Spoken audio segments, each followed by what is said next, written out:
Oh, Sophie, I have to say, those first 2 episodes, they've given me lots of food for thought. But before we go for food, back in 5 minutes, let's discuss the third problem. Yeah. Okay, see you there. Right, we made it back. 4 more problems. It's your turn to pick a problem. Go for it. Okay. This is a good one. Oh, is it? Okay. Yeah. Okay, which one is it? Okay, so in 2016, Cambridge Analytica bragged about having 5,000 data points on every UK and US voter, and they used those data points to win the Trump and Brexit campaigns. Now that is a heavy intro stat. Yeah, really. So heavy. this is about privacy then. So this is about privacy. This is about the ability to psychologically profile and micro-target people with disinformation. And this is about the great hack, right? This is Cambridge Analytica, the great hack. So why does it matter? I think we should watch Cambridge Analytica tell us why it matters, right? Okay. I've actually already sent you a link from before, if you have a little look on your phone. So given that this is really heavy stuff, and I mean really heavy, maybe we should watch it together. Okay. So, Adoni, where is Adonis? Adoni. Yes, I'm coming. Can you come help us move this table? Move this table, please. Very young. I'm gonna shuffle around. You good? Yeah, I'm good. Anything else? I'm okay, man. Just the energy that you provide to the room Yes, please. it helps us do our jobs. So we want to say thank you. My pleasure to be here. Thank you, Adonis. Thank you. Take care, guys. Right, so let's have a look then. Watch it. Cambridge Analytica, in their own words, who we are. From Brittany's computer. Oh, so this is actually from the Great Hack. Sales presentation. Behavior change. The holy grail of communications is when you can start to change behavior. Trinidad, this is a great, interesting case history. Oh, here we go.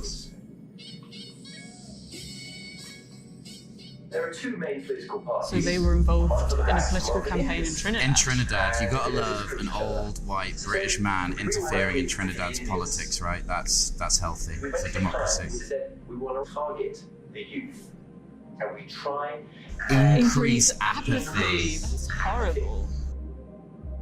The campaign had to be non-political because the kids don't care about politics. It had to be reactive because they're lazy. This is proper evil. Like, this is actual evil. Do something cool. Be part of the movement. Kids Don't are vote. lazy and don't care about politics. Do you think that's true? No, it's not true. But the whole point is that old people with lots of money are scared of young people who are interested in politics because they'll realise that they're corrupt and will overthrow the system. So what they encouraged these... Created a fake, like a propaganda movement to get people to resist against the government. Alexander Nix and Cambridge Analytica. So not a Trinidadian company, not a Trinidadian politician, not a Trinidadian organic political movement, not young leaders in Trinidad. And what they did is create this campaign to encourage young people Not to vote.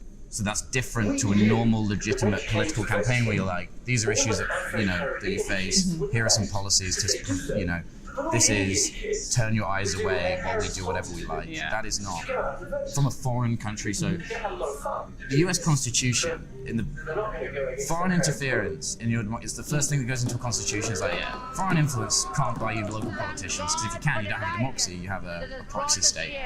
Thank you. So Cambridge Analytica, okay.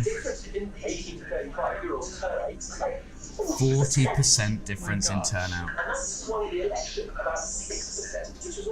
He's literally admitting on camera to what is, in most countries, it's a federal crime for the politicians of that country to accept foreign influence in that way.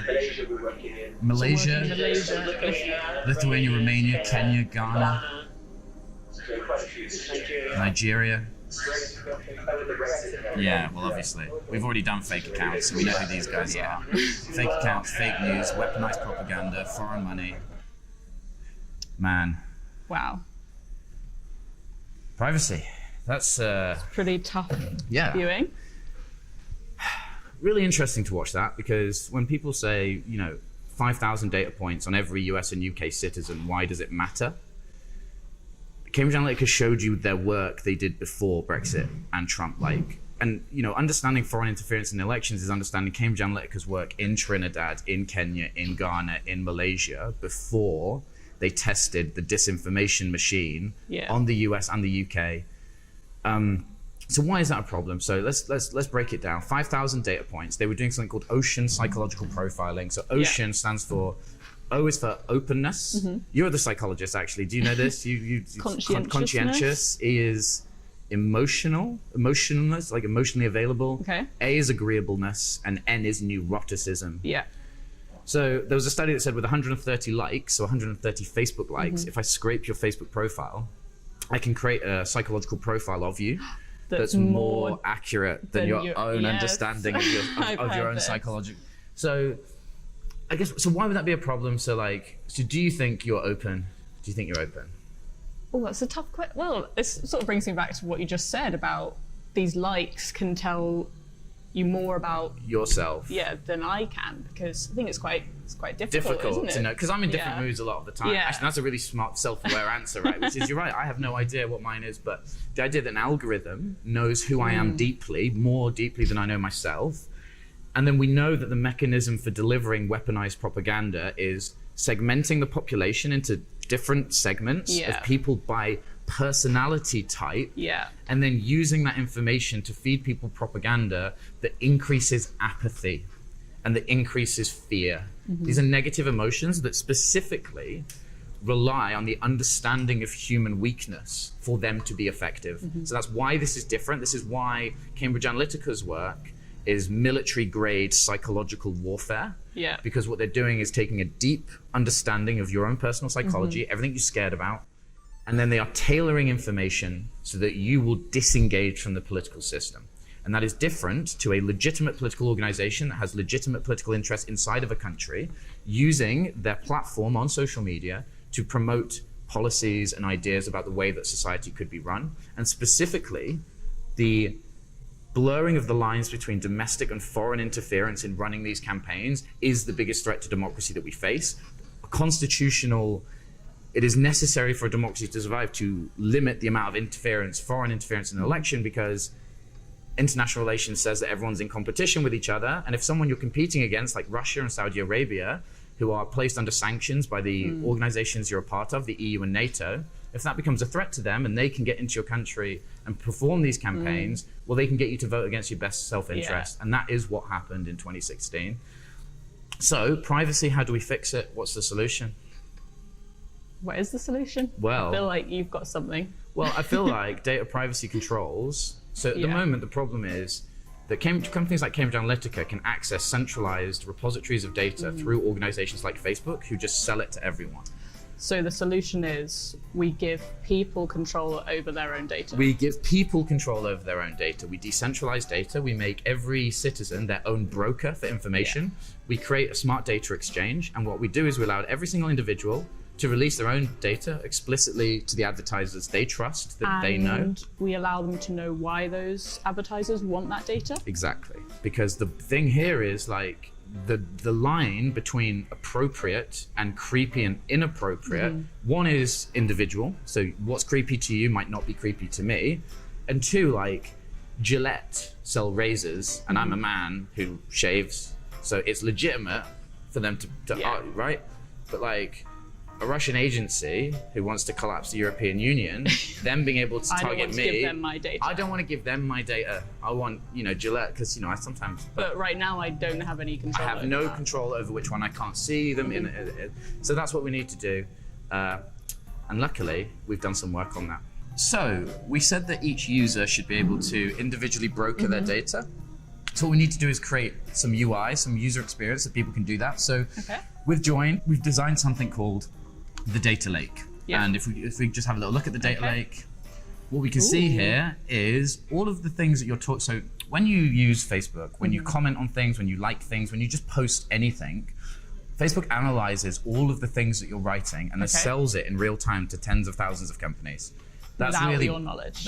Without your knowledge, explicit and informed consent. So what we do is we run that same analysis in a private, decentralized storage unit that you own, call it the hat or whatever it is, in your data lake.